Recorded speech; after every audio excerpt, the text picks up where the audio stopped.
Halo Infinite just got a pretty big update, the first one being the Combined Arms Operation, which features a 20-tier free event pass that has various cosmetics you can unlock just by playing the game. And we also got a newly added Halo 3 Refueled playlist, which has a bunch of Halo 3 classic maps that were remade to work with Halo Infinite Sandbox. Now, both of these things were really good additions to Halo Infinite. However, there was some issues that did arise, which we're going to be talking about right now. So let's start with the Combined Arms Operation. So with the Combined Arms Operation, many people thought we were going to get some sort of PVE content, which I do not blame them, because the way 343 marketed this operation seemed like we were going to get something like that, right? Because if you look at the Combined Arms art, or what would you call it, background art, you could see a Spartan just chilling with a Elite and a Jackal. And not only that, but I mean the literal name of the operation is called Combined Arms, which led people to believe that, oh, okay, maybe this will have to do something with, you know, the campaign AI. And unfortunately, as you can see, we did not get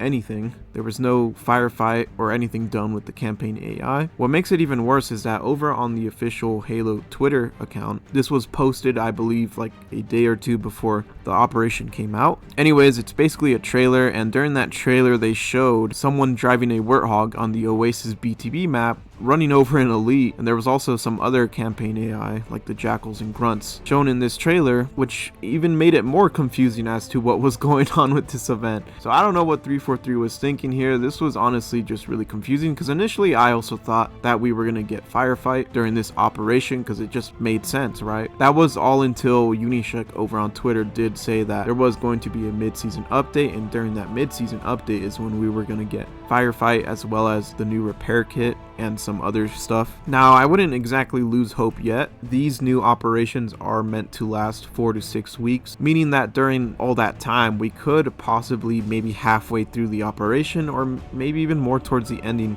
Or who knows, maybe they could be cooking up something else. Going based off the trailer where they showed the AI on the Oasis map, maybe we'll see campaign AI added to a BTB playlist. Now let's talk about the Halo 3 Refueled playlist, which has a bunch of classic Halo 3 remade maps that are supposed to work with the Halo Infinite Sandbox. Now, I've definitely been enjoying it. There is some maps that feel a little weird, but I think for the most part it does work pretty well. A lot of people were complaining that there was a very strict skill-based matchmaking, and I would definitely have to agree with that. A lot of the matches that I was playing were super sweaty. I don't know why, but my goodness, man, there was some sweat involved for sure. So I also encountered some bugs, which I don't know if it's the maps or just the network or the netcode, whatever you want to call it. But I was actually sometimes phasing through the ground of some of these maps and getting like these micro stutters. Although at the same time, I mean, that's kind of how Halo Infinite has been during its entire lifespan. Although it did appear a lot more when I was playing in this playlist. I don't know if it's because they got a huge influx of players that the servers were acting out a bit or something like that. But yeah, I was phasing through maps. I also had some frame drop on the Guardian remake. I forgot what it was called, but I was getting some frame drop on there. I think it's just because I'm on the lower end, because I am playing on a Series S. But either way, yeah, that map was almost unplayable, because I would quit out a lot of the times when I would get that map, because I would drop to from 60 to 40 or 30 frames, which was crazy, and it would just suddenly drop back and forth, making it pretty much unplayable. I also saw many people talking about AR starts and how bad it is, and that they wanted BR starts or DMR starts or whatever.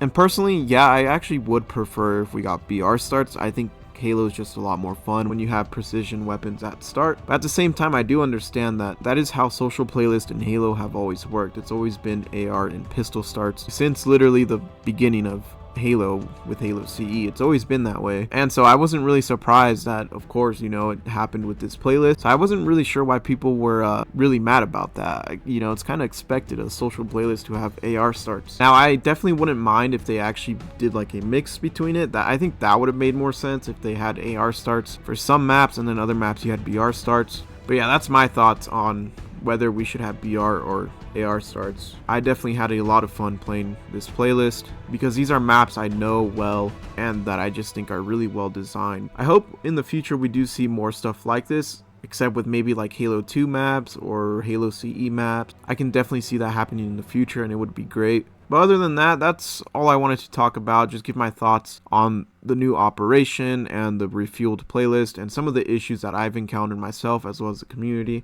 Anyways, let me know what you guys think. Consider subscribing and liking the video if you want to see more Halo content like this, and I'll see you guys on the next one. Peace.